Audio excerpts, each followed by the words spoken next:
खुलुमबाय। गोजोन फुंबिलिनि गासैबो बड'लेण्ड बुब्लिनि अनसायगिरिफोरखौ बरायग्रोबाय। दिनै 24 फेब्रुआरि समबारनि फान्जामुथिखौ फरायथिनो लादों आं भाग्यश्री बसुमतारिया। फान्जामुथिनि गिबियाव दं मेष राशि। माखौबा लानानै गोसोआव गिखांनाय सोमजिगोन। दाबसे जायगायाव थानो सुखुनाय नङा। बृष राशि। फिसा बाथ्रानि थाखायनो गावनि आंगोजों दावराव दावसि सोमजिगोन। सोमोन्दो नागारलायगोन। मिथुन राशि। नोंथांनि लोगोथिनि गेजेराव अनलायनाया बांगोन। सोमोन्दो गोरा जागोन। कर्कट राशि। बबेबा गोजान जायगायाव थाहैनो हागोन। गोसोखौ सान्थि मोनगोन। सिंह राशि। नोंथाङा गोजान लामा दावबायनो खाबु मोनगोन। गोसोआ जोबोरैनो रंजाखांगोन। कन्या राशि।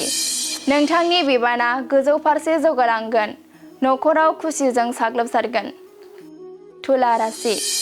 खामानिखौ जाफुंसारहोनायाव गोबां गोहो बोलोनि गोनांथि जागोन। देहाखौ जोबोरैनो मेंखांनाय मोनगोन। वृश्चिक राशि। हरखाबै नोंथांनि उदै साखांनो हागौ। जानायाव सांग्रां जाना थानांगोन। धनु राशि। गोसोआव साननाय बायदि खामानिफोरखौ मावफुंनो हागोन। गोसोनि जै जागोन। मकर राशि। थांखांनाय बाथ्राया गोसोआव फैबाय थागोन। नोंथाङा गोसोखौ गाज्रि मोनबाय थागोन। कुम्भ राशि। माबा मोनसे जाब्रबथाय जानायनिफ्राय रैखा मोनगोन। गोदान जिउ मोनफिननाय बायदि मोनगोन। मीन राशि। नोंथाङा गावनि थांखिसिम सौहैनो हागोन। गोजौ फारसे दावगालांनो हागोन। दिनै सानसेनि राशि फरायथिनायाबो एसेनोसै। आसा खालामो नोंथांनि दिनैनि साना मोजाङै मोजां थांगोन। बेखौ बड'लेण्ड बुब्लि नखरनिफ्राय मिजिंथिबाय। गोजोन्थों।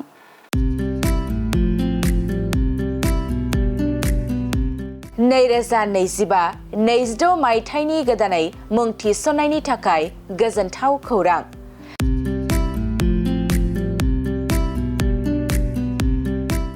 क'क्राझार सहरनि साखाथियाव थानाय थिथागुरि मानास पाब्लिक स्कुला गुन गोनां सोलोंथाइ बोसोरनि नार्सारिनिफ्राय थाखो 9 सिम फरायसा फरायसुलिफोरनि गोदानै मुं थिसननायनि खाबुफोर होगासिनो दं।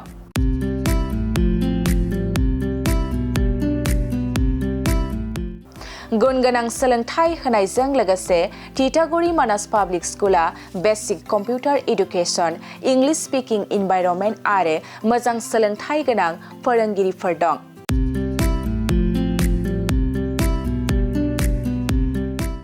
आरो फरायसा फरायसुलिफोरनि थाखाय सोलोंथाइ लानायजों लोगोसे यगानि खाबुबो दं। लोगोसे मोजां सुबिदा जानाय बादि हिन्जावसा आरो हौवासाफोरनि थाखाय हस्टेल थानायनिबो खाबु दं।